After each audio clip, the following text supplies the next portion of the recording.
This is Laurie Moore with Texas Brave and Strong. Tidbits of Texas history you didn't learn in school. Today's episode, Maverick, an unbranded bull, and one heck of a man. A Texas cattle rancher can tell you that unbranded bulls or cows are known as mavericks. Chances are he or she can also tell you why. Here's the story. Texas cattle ranching developed in the mid-1800s when wild longhorn cattle were caught and new owners burned their unique brands into the cows' and bulls' hides. Landowner Samuel Augustus Maverick of San Antonio chose to not brand the beeves he claimed as his own. He and his family lived in town, but he kept his cattle on his ranch near Matagorda Bay. When the Civil War began, men tending Maverick's ranch left, and the cattle ran wild and multiplied. Eventually, Maverick rounded up as much of his wild herd as he could and sold the cattle in San Antonio. The beeves left behind were roped and claimed by others. When these cows were taken to market, they were commonly referred to as mavericks. The term still refers to unbranded cattle and to someone like Sam Maverick, who doesn't follow the crowd. Maverick may not have left his mark on his livestock, but he certainly left his mark on Texas. Sam Maverick was born on a South Carolina plantation in 1803, educated at Yale, and went on to earn a law degree. In 1835, he responded to Texas's siren call and arrived in San Antonio in time to find himself in the middle of the Texas Revolution.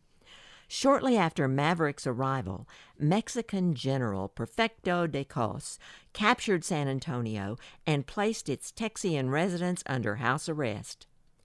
Texas General Stephen F. Austin laid siege to the town. Maverick and a friend, John Smith, were able to convince General Cos that they would abandon Texas if allowed to leave San Antonio. Instead of departing the state, they reported to Austin's camp and offered to guide Austin's militia into San Antonio.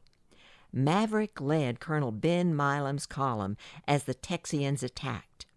After Cos's surrender, Maverick joined the garrison at the Alamo. At dawn on March 6th, the Alamo fell, and all defenders were killed.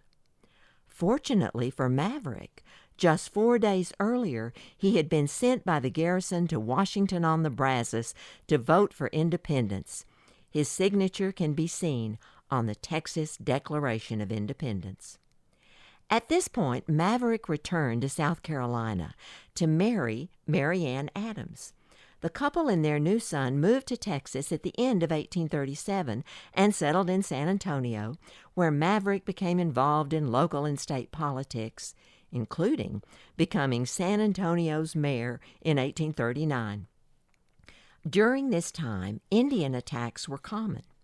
In her memoirs, Mary Maverick wrote that, quote, Mr. Maverick was a member of the Volunteer Company of Minutemen, commanded by Texas Ranger Jack Hayes.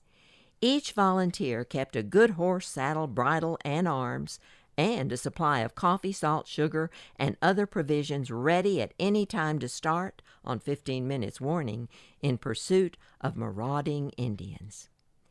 In 1840, the Mavericks witnessed the Council House fight when 60-some-odd Comanche came to San Antonio seeking a peace treaty. Unfortunately, the talks took a bad turn, resulting in the deaths of 33 Indians and 7 Texans. Another 32 Indians were taken prisoner. Most of the captured Indians escaped and returned to their tribes. Indians and Mexicans were an ongoing threat. In September of 42, 6 years after the Republic of Texas had won its independence, Mexican forces again mounted an attack in an attempt to reclaim Texas. Goliad, Refugio, and Victoria fell to the Mexican army, and troops advanced on San Antonio. Mary Maverick and her children joined the runaway of 1842, a group of women and children fleeing ahead of General Wool's Mexican forces. Maverick quickly relocated his family to LaGrange. Maverick and 53 men were trapped in San Antonio when Mexican forces arrived. Maverick gathered the men on the rooftop of a building, and they succeeded in killing 14 and wounding 27. However, the 900 Mexican troops overwhelmed them, and they were captured. The men were marched over 1,000 miles to the notorious Pierrote prison and subjected to forced labor. While imprisoned, Maverick was elected to the Republic of Texas's House of Representatives. Finally, in March of 1843, after 6 months in prison, Maverick and his friends were released.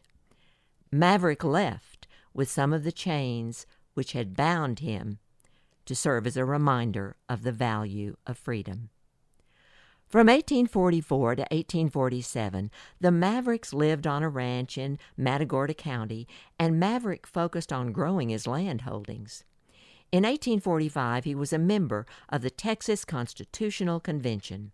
In 1849, he was elected director of the San Antonio and Mexican Gulf Railroad.